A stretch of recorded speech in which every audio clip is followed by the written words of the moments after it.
Oke, selamat datang kembali di Tutorial Godot Indonesia bersama dengan saya Sunamen Santoso. Kita akan melanjutkan pembuatan portal kita. Jadi di sini kita sudah punya portal yang sudah ada strukturnya begitu. Kita pengen tampilkan si portal ini ke dalam layar kita, tapi kita nggak pengen dia langsung keluar gitu ya. Jadi kita pengen dia ada dalam scene kita, tapi dia menghilang atau tidak ada, tidak tampil gitu. Jadi seakan-akan menghilang, kalau musuhnya nanti sudah habis, baru kita mau pasang si portal ini supaya tampil gitu ya. Nah, gimana caranya kita bisa lakukan hal itu? Mari kita lihat di dalam portal ini, dalam inspektornya sendiri, kita punya sebenarnya ada visibility di sini. Visibility bisa di on, bisa di off. Jadi sebenarnya kita bisa pakai visibility ini buat ngasih lihat dia on atau off. Jadi di sini kita bisa set di dalam function ini.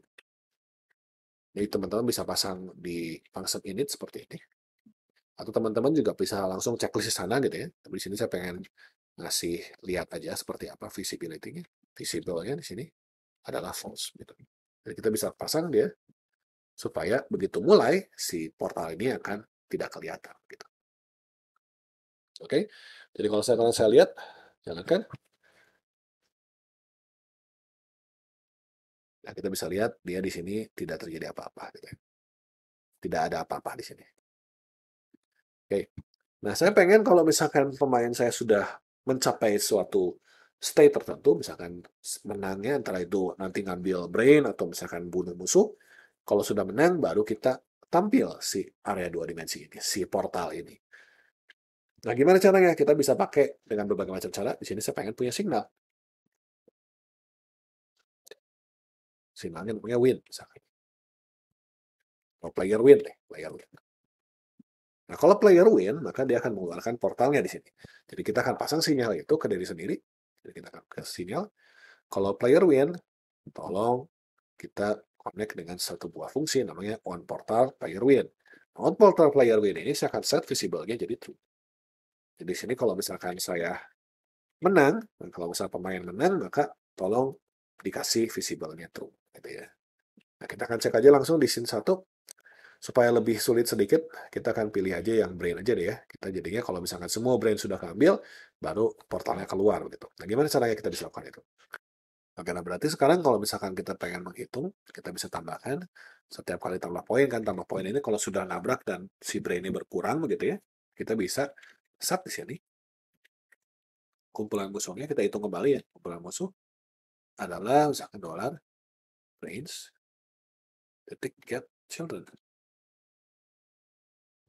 Kita get children. Ya. Kita bisa set atau kita nggak usah get children tapi kita bisa pakai get children count gitu ya. Get children count langsung angkanya gitu ya.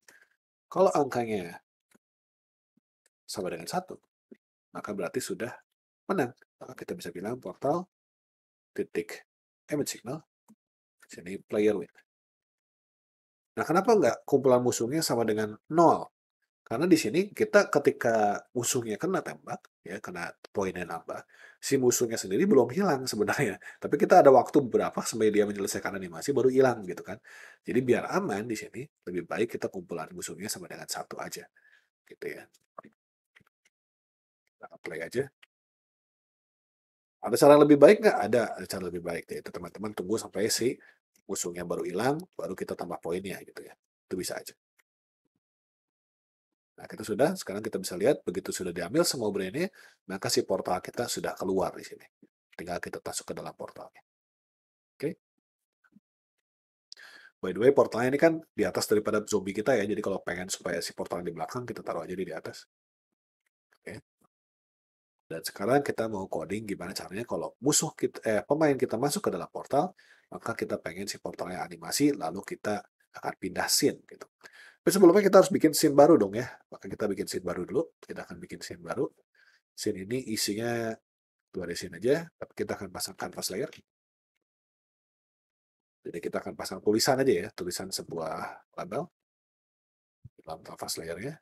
Kasih control node deh, control node. Si control node ini saya pengen dia full screen, jadi full right. Ya. Kemudian si label ini saya pengen dia center terhadap control. Jadi saya akan pasang dia di bawah sini. Kemudian saya akan pasang supaya dia ada di center. Seperti itu. Saya akan save dia. kita akan ada di atas, naik sedikit satu. Ya, di obstacles. Kita akan ke level. Di sini kita ada scene 1, kita akan pakai scene 02. Jadi kita punya 2 scene sekarang. Nah, di sini di dalam labelnya saya akan pasang tulisan aja ya. Ini scene 2 loh. Begitu. Fontnya kita bisa pakai custom font. Nah, di sini kita bisa new dynamic font. Kita klik, kita font datanya bikin new dynamic font data, atau nggak usah, kita langsung aja ambil aja dari font kita. Jadi kita ambil font, ya, kita ke font, ya, ini font kita yang kemarin ya, taruh aja. Oke, kita akan kasih supaya dia spacingnya lebih gede, misalkan 40. Kasih 2 loh gitu ya. Oke, ya harusnya di tengah, jadi kita akan set supaya si line-nya line the center. Ya pengen supaya dia centernya benar-benar tengah, jadi kita akan pakai center white. Nah, seperti itu. Alignment-nya ya. Teman-teman di sini kalau kita punya sebuah font, kalau kita pengen menggunakan font yang sama berkali-kali, teman-teman sebenarnya bisa klik di sini. Kemudian kita bisa save si fontnya. Kita bisa save fontnya. Misalnya di sini saya pengen save fontnya. Ke atas, kita ke font. Kita akan set dia sebagai Tires. Tires itu text resource. Jadi kita akan bilang ini font kita. Default font misalnya. Gitu ya. Bahkan nanti kalau teman-teman punya sebuah label baru lagi, misalkan kita pengen punya sebuah label baru, misalkan di sini ya.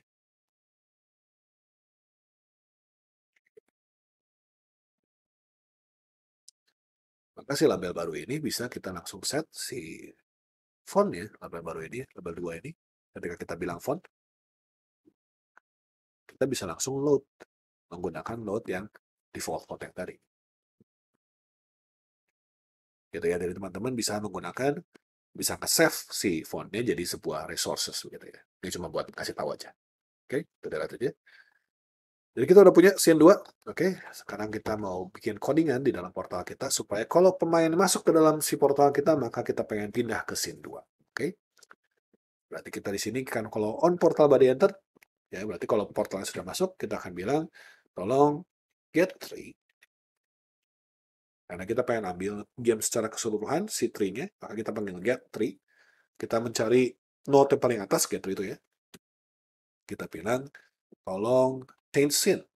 Change scene. Kemana scene-nya? Oh, di sini kita bisa pasang scene kita dalam bentuk sebuah string. Jadi kita bisa ambil di dalam sini level kita yang mana? Oh, scene 2 Tiasian. Tinggal kita tarik aja ke sini. Maka kita bisa pindah scene-nya langsung. Kalau misalnya kita udah ambil semua, 1, 2, 3. Oke, masih ada 2 lagi. Nah, kok bisa pindah di sini? Karena sebenarnya teman-teman, kita tetap pindah levelnya. Karena sebenarnya walaupun si portalnya tidak kelihatan, dia masih tetap berfungsi begitu ya. Jadi di sini kita harus membuat supaya si portal kita kalau nggak kelihatan ya nggak berfungsi begitu. Nah ini bisa dilakukan dengan berbagai macam cara. Saya pakai cara paling mudah aja. Kita pakai if aja untuk change scene-nya begitu ya. Jadi kita pakai if aja. Ya. Kalau visible-nya true, sorry, maka barulah kita change scene gitu ya. Kalau visible-nya true, barulah kita change scene. Maka sekarang walaupun kita kena ke sana, kita tidak pindah scene-nya, kecuali kalau sudah semua brain terkumpul dan kita lewat situ. Nah, kita pindah scene gitu ya. Oke teman-teman, nah di sini kalau kita lihat ada sedikit yang salah di dalam portal kita, yaitu bahwa kalau portal kita walaupun sudah terambil misalnya, sudah saya kumpulkan dulu ya semuanya. Kalau misalnya kita sudah mengambil semuanya, kita pindah scene-nya itu langsung instan gitu ya. Kenapa? Karena di sini kita salah sedikit di dalam script-nya, yaitu kita menjalankan langsung ganti scene. Sedangkan sebenarnya harusnya kita menjalankan animasi dulu, baru kita pindah scene. Gitu. Maka sekarang kita pindahkan si code ini ke pindah scene ini. Itu fungsi yang tadi kita panggil ya. Kalau teman-teman ingat di dalam animation player kita, di animasi whoosh, kita punya pindah scene di sini ya. Oke. By the way, teman-teman di sini, kita udah pasang scale di whoosh ini ya. Kalau kita perhatikan di whoosh ini kan kita pasang supaya dia mengecil ya. Nah, kalau sudah mengecil teman-teman, maka di dalam si idle juga kita perlu tambahkan scale juga supaya dia bisa balik lagi. Kalau kan nanti jadi ngaco gitu ya kalau pindah-pindahnya. Maka sekarang di dalam animation player saya akan tambahkan untuk sprite saya juga scale-nya, key-nya saya tambahkan. Yaitu saya akan bikin dia jadi 0,4. Balik lagi ya. Saya akan pasang key di sini biar memastikan bahwa dia tidak pindah jadi 0,4 kalau misalkan di animation idle. Tapi kalau misalkan di animation yang whoosh, kita akan lihat dia mengecil. Oke ya. Nah, sekarang kita balik lagi ke coding yang tadi. Sekarang kita sudah pindahkan dia pindah scene, maka on portal body enter di sini kita nggak pindah scene, tapi kita akan langsung jalankan animasinya. Animation player, titik play, kita akan bilang whoosh. Oke. Nah, kalau begini sekarang berarti kita akan punya, kalau kita tabrak, oh sini supaya gampang ya, kita akan pindahkan aja si portalnya jadi true aja ya, biar kelihatan langsung ya. Si portalnya bisa true, kelihatan langsung, jadi kita bisa langsung tabrak, dan kita bisa lihat dia mengecil, kemudian kita pindah ke scene 2. Gitu. Nah, sebagai bonus teman-teman, aku mau mengajarkan sesuatu yang sedikit beda begitu ya. Kalau misalkan sekarang saya pengen supaya kalau misalkan kita udah pindah level nih, saya pengen ketika pindah levelnya itu animasinya tetap jalan, si portal, tapi semua yang lain selain si portal, semua diem. Nah, gimana caranya kita bisa melakukan hal itu? Nah, kita bisa melakukan hal itu dengan cara ketika kita set si animasi jadi ini, kita akan panggil get3. Semua, kita bilang pause. Sama dengan true. Nah, kita bilang tolong pause semua. Diamkan semua. Kita lihat ya hasilnya ya. Kalau kita bisa lihat, kalau kita tabrak, semua game kita langsung berhenti. Gitu. Nah, ini sudah hampir mirip, cuma kita pengennya adalah si portal kita ini nggak ikutan berhenti begitu ya. Karena kita pengen dia tetap beranimasi dan dia tetap bisa jalan. Jadi pause ini teman-teman adalah supaya seluruh game kita itu pause. Jadi kalau teman-teman pengen bikin supaya bisa pause, nah itu caranya tinggal di pause sama dengan true gitu ya. Nah kalau teman-teman pengen si portalnya tetap jalan walaupun dia pausing, maka teman-teman bisa set di portalnya. Ini ada satu buah properti namanya pause mode. Ini ada inherit, ada stop, ada proses. Kalau inherit berarti dia sesuai dengan parent-nya. Kalau parent-nya stop atau parent-nya proses, maka sayangnya juga ikut stop, sayangnya itu ikut proses. Gitu ya. Kalau yang namanya stop, berarti setiap kali di pause, dia akan berhenti. Berhenti baik itu fisik prosesnya, berhenti baik itu prosesnya. Jadi semua codingan bakal berhenti, dia bakal diam di tempat. Gitu ya. Dan semua perhitungan bakal stop. Tapi kalau saya set dia jadi proses, maka walaupun gamenya di pause, dia akan tetap jalan. Gitu ya. Jadi stop itu kalau berhenti, proses itu jalan. Inherit berarti saya ikutan dengan apapun note yang di atas saya. Kalau note di atas saya stop, saya ikutan stop. Kalau note di atas saya proses, saya ikutan proses. Nah, karena si portal ini pengen kita tetap jalan ketika kita pause, maka kita akan jalankan proses. Maka sekarang kalau saya jalankan lagi, saya tabrak, semua diam, tapi dia akan beranimasi dan kita akan pindah ke scene 2-nya dengan lebih keren. Gitu ya, oke.